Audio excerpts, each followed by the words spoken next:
Dans ce laboratoire, nous allons créer notre première base de données RDS. Alors pour cela, on retourne sur la console, on va taper RDS dans la barre de recherche. On arrive sur le service RDS, et donc pour le coup, on va regarder dans les bases de données, et on va créer une base de données, notre première base de données RDS. Donc on arrive sur l'interface de création d'une base de données. Donc on peut choisir une méthode de création de base de données. Donc, une méthode standard, où on va pouvoir avoir le visuel sur l'ensemble des options de création de notre base de données.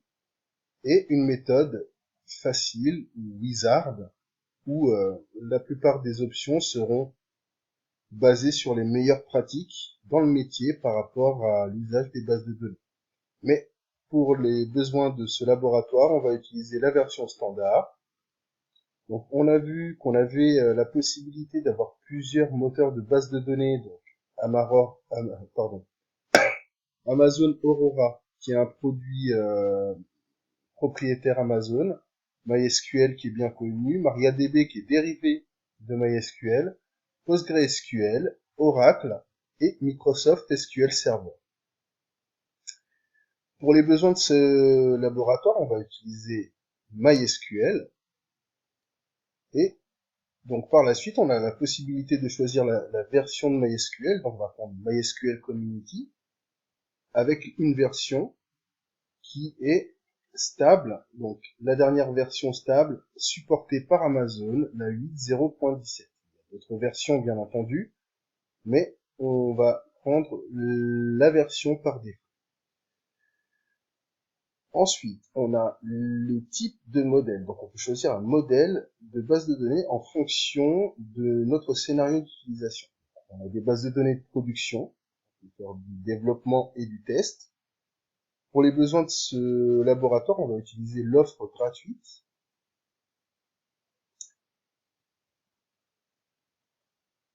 Et donc, avec l'offre gratuite, on peut utiliser notre base de données RDS en restant dans l'offre gratuite Amazon Web Services.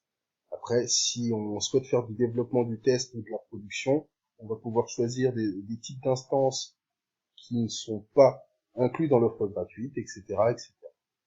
Donc, ensuite, on peut définir les paramètres de notre base de données. Donc, on va l'appeler database 1, on reste en mode par défaut. Donc, on peut regarder la configuration des informations d'identification. On va mettre Christian avec un mot de passe que l'on peut générer automatiquement ici, mais je vais mettre un truc assez simple. 1, 2, 3, 4, 5, 6. On répète. 1, 2, 3, 4, 5, 6. On peut définir la taille de notre instance de base de données. Donc, là, ça va être le type d'instance, plus clairement, pas la taille. Et donc, on va pouvoir choisir le type d'instance que l'on veut utiliser pour installer notre base de données RDS. Alors, attention, ici, étant donné qu'on est dans l'offre gratuite, on a accès qu'à la T2 Micro, donc une base de données sur T2 Micro. Le mot de passe doit comprendre plus de 8 caractères minimum, donc 7, 8 et 7, 8. Off. Là, ça devrait passer. Donc, au niveau de la taille de notre instance, donc on a bien choisi une T2 Micro, mais c'est uniquement lié au fait que l'on a choisi l'offre gratuite. Si on passe en développement et test, par exemple, on va pouvoir ici définir d'autres types d'instances, mais bon, on va rester sur l'offre gratuite pour les besoins de cette formation. Donc, ensuite, on peut définir le stockage pour notre base de données. Donc, le type de stockage, on a le choix entre du SSD ou de l'IOPS ou du disque magnétique, comme on l'a déjà vu dans les différents types de volumes. On va rester sur du SSD en GP2, donc à usage normal. Ici, au niveau de la taille du stockage, on voit que c'est entre 20 Go et 16 Tera maximum. Donc, les tailles standards pour ce type de disque. On peut définir également la mise à l'échelle automatique du stockage, ce qui signifie que si jamais on dépasse en termes de stockage pour notre base de données les 20 gigas que l'on a définis au départ, la mise à l'échelle automatique du stockage augmentera dans des proportions que l'on peut définir ici, soit par giga, soit par téra, etc., etc. Mais pour les besoins de cette formation, encore une fois, on ne va pas l'utiliser, on va rester sur la taille standard de 20 Go. La disponibilité et la durabilité de notre base de données, comme on l'a vu tout à l'heure, on peut faire de la gestion de sinistres, des plans de retour ou de reprise d'activité, en ayant des réplicas synchrones inertes par rapport à nos bases de données maîtres. Mais étant donné qu'on a choisi l'offre gratuite, on n'a pas la possibilité d'avoir cette option-là. Encore une fois, on pourrait retourner et modifier le type d'offre, excusez-moi, le type de modèle de base de données. Si on passait en dev test ou en production, ici, on aurait plus de choix au niveau du déploiement multi-AZ ou non. Mais bon, pour les besoins de ce module, on ne va pas utiliser cette fonctionnalité. On définit ensuite la connectivité. Donc, on a notre VPC par défaut, celui qu'on a créé en même temps que l'on a créé notre compte Amazon Web Service. On peut avoir des options de connectivité par supplémentaires. Bon. Ici, des groupes de sous-réseau, on n'en a pas encore créé, donc on va pas les utiliser. On peut définir si notre base de données, donc base de données RDS, est accessible depuis l'extérieur ou non. Étant donné que on va avoir besoin d'illustrer pendant cette formation comment on peut accéder à notre base de données, on va ouvrir, mais c'est très déconseillé. Donc concrètement ici, si on met non, eh bien il n'y aura que les instances qui sont dans notre VPC qui pourront contacter notre base de données RDS. Ici, elle sera disponible depuis le monde entier, donc éventuellement depuis mon adresse IP personnelle ou celle de l'entreprise, etc., etc. Mais c'est très peu sécure. On a la possibilité de créer un groupe de sécurité ou d'utiliser un groupe de sécurité existant. Donc, ce qu'on va faire, c'est qu'on va utiliser le groupe de sécurité par défaut. Au niveau des zones de disponibilité, on peut définir arbitrairement une zone de disponibilité donnée ou n'avoir aucune préférence.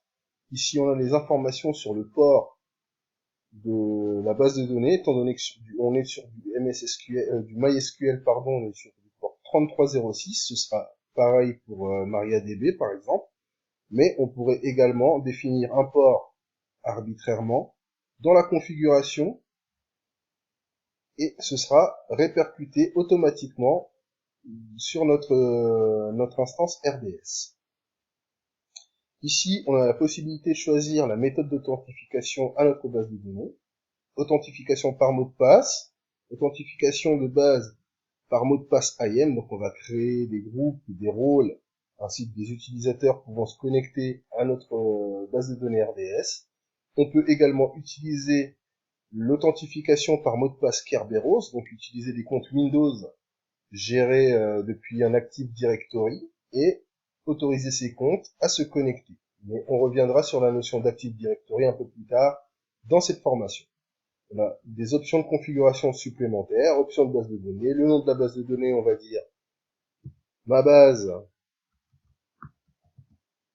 MySQL. Ma base MySQL. Groupe de paramètres ici, on laisse par défaut. Groupe d'options, on laisse par défaut également. Donc, apparemment, on ne peut pas avoir de tiret. Donc, on va mettre un underscore.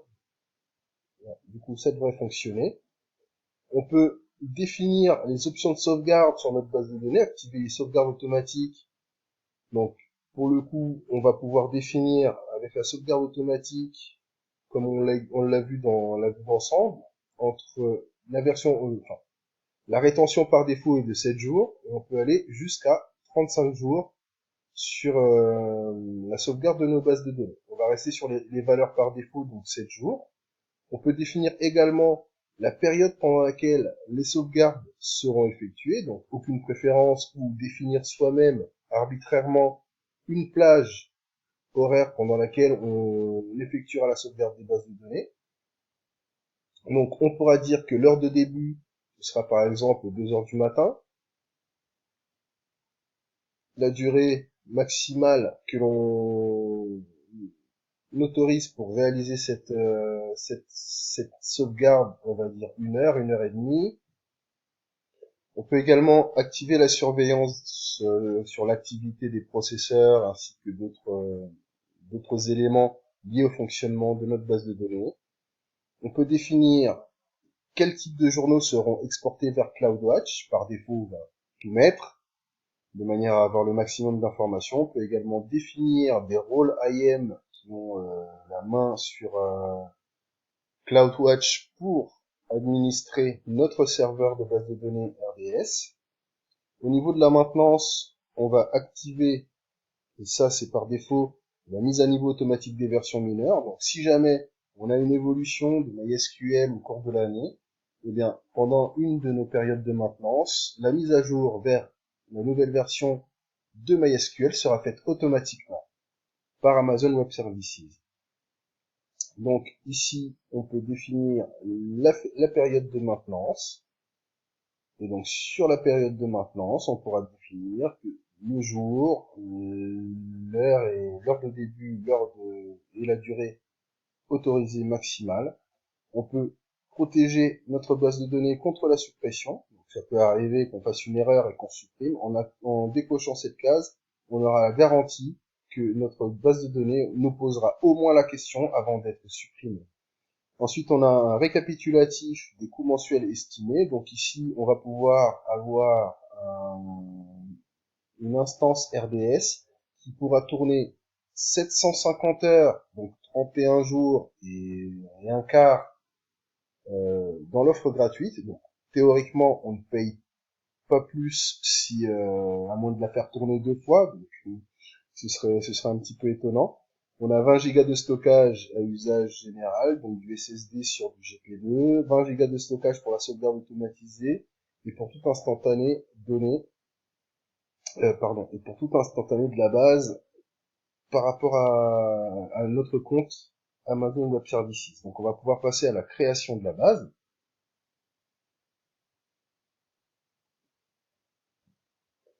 Pendant que notre base de données est en cours de création, nous allons télécharger un outil qui va nous permettre de tester notre base de données, qui s'appelle SQL Electron.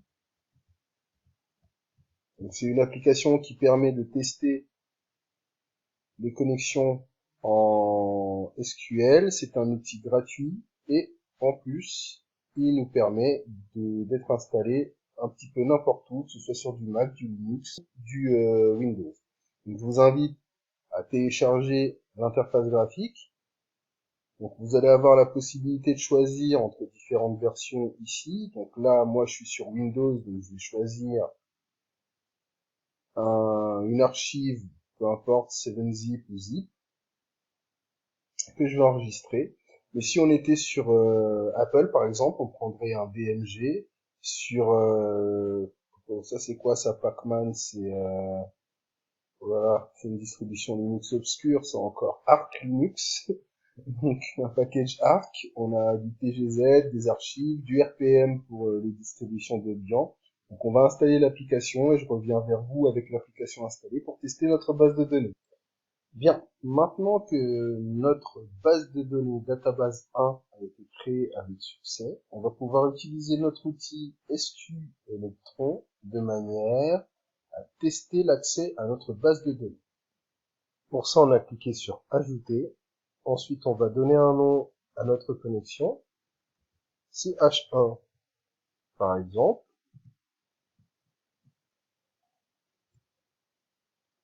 Le type de base de données, on a pris du MySQL. Ensuite, pour le serveur, on va aller dans notre console. On va aller récupérer ici le point de terminaison, donc le point d'accès, ainsi que le port 3306. Mais on va voir tout de suite qu'il est défini par défaut pour une base de données MySQL. Donc, on colle notre adresse ici, on se connecte avec le compte qu'on a créé, Christian, avec le mot de passe balourd 1, 2, 3, 4, 5, 6, 7, 8, et on va pouvoir faire un test de connexion à notre base de données. Et donc ici, on peut voir, constater que notre test a été validé. Donc, on enregistre la connexion, et donc maintenant, on pourra se connecter, effectuer des requêtes, etc., etc. Donc, pour vous montrer l'interface ici, on arrive directement sur notre base de données, on se retrouve avec la base que l'on a créée, ma base SQL, et donc si on lance une requête sur cette base, de type montre-moi les bases de données que tu possèdes, show databases, on exécute, et on va pouvoir avoir comme résultat, oh là là, j'ai fait oh là là, bon, ça veut rien dire ça. Alors, BAS, hop, show databases, on réexécute, et là, on voit bien que l'on a nos bases de données, on peut lister, etc., etc. Et voilà pour cet outil qui est très intéressant. Donc maintenant, ce qu'on peut faire également ici, donc on retourne sur l'interface RDS, donc on va pouvoir créer, donc arrêter, redémarrer, supprimer notre base de données RDS. On va pouvoir créer des réplicas, prendre des instantanés et restaurer à des, à des points, à des timestamps que l'on pourra choisir. Voilà pour Amazon RDS.